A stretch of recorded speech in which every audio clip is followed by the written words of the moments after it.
ನವರಾತ್ರಿಯ 4ನೇ ದಿನ ಕುಷ್ಮಾಂಡ ದೇವಿಯವರ ವ್ರತ ಇವತ್ತು. ನಾನಿವತ್ತು ಹೆಸರುಬೇಳೆ ಉಂಡೆ ಮಾಡ್ತಾಯಿದ್ದೀನಿ. ಪಿಸ್ತಾ, ಕರ್ಬೂಜದ ಬೀಜ, ಆಮೇಲೆ ಗೋಡಂಬಿ, ತುಪ್ಪ, ಹೆಸರುಬೇಳೆ, ಇದು ಬೂರಾ ಶುಗರ್ ಅಂತ. ಇದನ್ನು ನಾನು ಮನೇಲೇ ಮಾಡಿದ್ದೀನಿ, ಅಂಗಡಿಲೂ ಸಿಗುತ್ತಿದ್ದು. ಮತ್ತು ಒಂದು 4 ಏಲಕ್ಕಿ.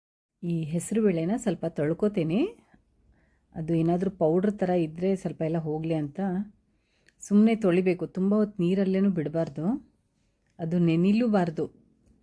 ಇದನ್ನೀಗ ಒಂದು ಬಟ್ಟೆ ಮೇಲೆ ಒಂದು 5 ನಿಮಿಷ ಹಾಕ್ತೀನಿ.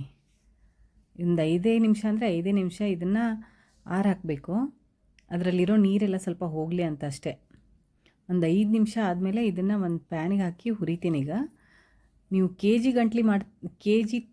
ಜಿ ಎಲ್ಲ ಮಾಡ್ತೀನಿ ಅಂದರೆ ನೀವು ಇದನ್ನು ಹುರಿದ್ಬಿಟ್ಟು ಮಿಷಿನ್ಗೆ ಹಾಕ್ಸ್ಕೊಂಬಂದ್ರೆ ನಡೆಯುತ್ತೆ. ಅಥವಾ ಮನೆಯಲ್ಲೇ ಮಿಕ್ಸಿನಲ್ಲಿ ಪೌಡ್ರ್ ಮಾಡ್ಕೋತೀನಿ ಅಂದರೆ ಮಾಡ್ಕೋಬೋದು. ನಾನೀಗ ಒಂದು ಪ್ಯಾನಲ್ಲಿ ಇದನ್ನು ಹೆಸರುಬೇಳೆ ಹಾಕಿ ನಿಧಾನಕ್ಕೆ ಹುರಿಬೇಕು. ಸಿಮ್ಮಲ್ಲೇ ಇಟ್ಕೊಂಡು ಹುರಿಬೇಕು. ಇದು ಫುಲ್ ಗೋಲ್ಡನ್ ಬ್ರೌನ್ ಆಗಬೇಕು, ಅಲ್ಲಿ ತನಕ ಹುರಿಬೇಕು. ಕೈ ಬಿಡ್ದಂಗೆ ಹುರಿತಾನೇ ಇರಬೇಕು. ಇದು ನೋಡಿ, ಒಂದು ಕಾಳನ್ನ ತೊಗೊಂಡು ಕಚ್ಚಿದರೆ ಅದು ಕಟ್ ಅಂತ ಸೌಂಡ್ ಆಗಬೇಕು ನಮಗೆ, ಅಷ್ಟರ ತನಕ ಹುರಿಬೇಕು. ಹುರಿದು ಒಂದು 10 ನಿಮಿಷ ಇದನ್ನು ಆರಿಸ್ತೀನಿ. ಇದು ಫುಲ್ ತಣ್ಣಗಾದ್ಮೇಲೆ ಒಂದು ಮಿಕ್ಸಿ ಜಾರಿಗೆ ಹಾಕಿ ಅದನ್ನು ಮಿಕ್ಸಿ ಮಾಡ್ಕೊಂಬರ್ತೀನಿ. ಇದನ್ನು ನೈಸಕ್ಕೆ ಪೌಡ್ರ್ ಮಾಡಬೇಕು.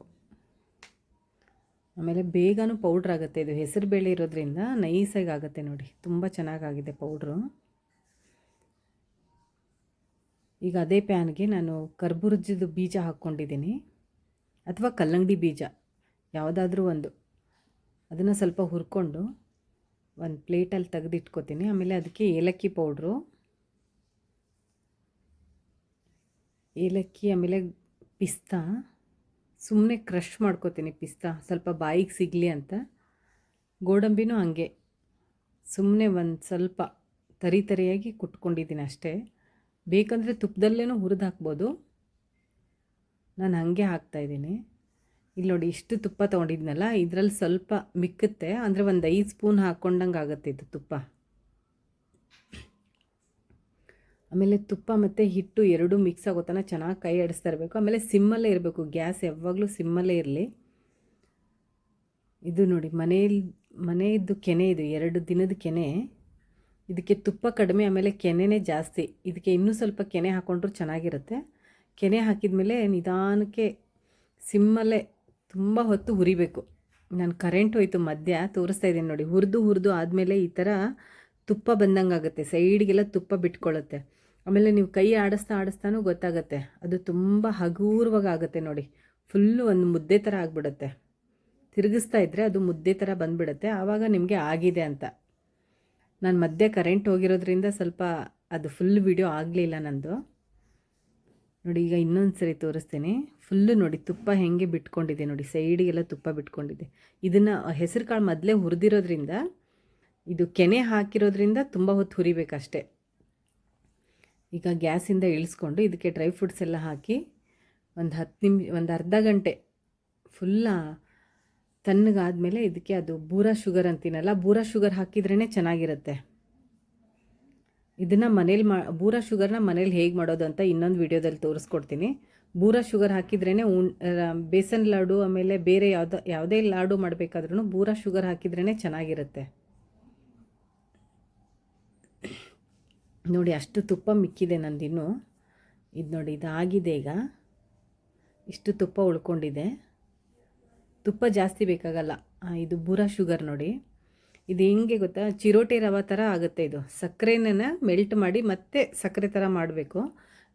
ಚಿರೋಟಿ ರವೆ ಇರುತ್ತಲ್ಲ, ಅದೇ ಥರ ಆಗುತ್ತೆ ಇದು.